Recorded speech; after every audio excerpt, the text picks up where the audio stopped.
Hello बच्चों, the question says oxidation number of potassium in K2O, K2O2 and KO2 respectively is। यहाँ पे हमें 4 option दी गए जहाँ पर इन तीनों के रिस्पेक्टिव ऑक्सीडेशन नंबर्स है, हमें बताना है कौन सा करेक्ट। तो हमारे इस क्वेश्चन का की कॉन्सेप्ट है ऑक्सीडेशन स्टेट। ना हम जानते हैं एक ऑक्सीडेशन नंबर वो होता है that is the total number of electrons that an atom या तो वो गेन करता है या फिर लूज करता है in order to form a chemical bond दूसरे एटम के साथ। उसे हम कहते हैं उसका ऑक्सीडेशन नंबर।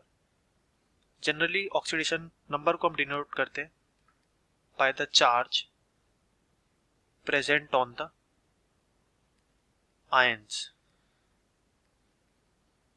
नाउ अगर हम अपने फर्स्ट कंपाउंड को बोले तो वो है K2O। तो इसके लिए अगर हम ऑक्सीडेशन नंबर फाइंड करें पोटेशियम का तो हम अज्यूम करेंगे कि पोटेशियम का ऑक्सीडेशन नंबर है X और यहाँ पर X के दो मॉलिक्यूल प्रेजेंट है, यानी पोटेशियम के तो ये हो गया 2X plus oxidation number oxygen का यहाँ पे क्या होगा -2, जैसे कि हमें पता है इक्वल टू 0 बिकॉज मॉलिक्यूल के ऊपर कोई चार्ज नहीं है। सो देयरफॉर जब हम इसे सॉल्व करेंगे तो 2x is equal to 2, therefore x is equal to +1।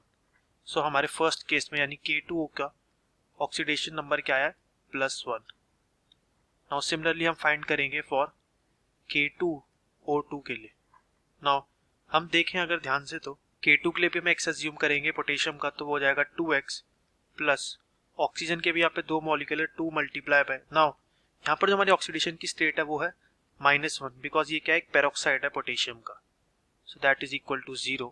तो ये हमें देगा 2x is equal to 2, therefore this is also x is equal to +1। So यहाँ पर पोटेशियम की भी ऑक्सीडेशन स्टेट अगेन क्या आई है +1। नाउ थर्ड मॉलिक्यूल हमारा है KO2 का। ये एक सुपर ऑक्साइड मॉलिक्यूल है पोटेशियम का। तो इसकी ऑक्सीडेशन स्टेट जब हम फाइंड करेंगे तो यहाँ पर पोटेशियम का हमारे पास एक मॉलिक्यूल है that means X plus oxygen के दो मॉलिक्यूल है मल्टीप्लाई बाय -1/2 बिकॉज ऑक्सीजन की ऑक्सीडेशन स्टेट सुपर ऑक्साइड्स में कितनी होती है -1/2। तो जब हम इसे सॉल्व करेंगे तो हमें देगा x -1 equals to 0, so x is equal to +1। तो यहाँ पर भी KO2 में पोटेशियम की ऑक्सीडेशन स्टेट क्या है +1। देयरफॉर हमने देखा तीनों केस में जो पोटेशियम की ऑक्सीडेशन स्टेट रहती है वो क्या रहती है +1। तो हमारा ऑप्शन ए क्या है करेक्ट। तो हमें यही क्वेश्चन में बताना था। I hope you understood it well. Best of luck.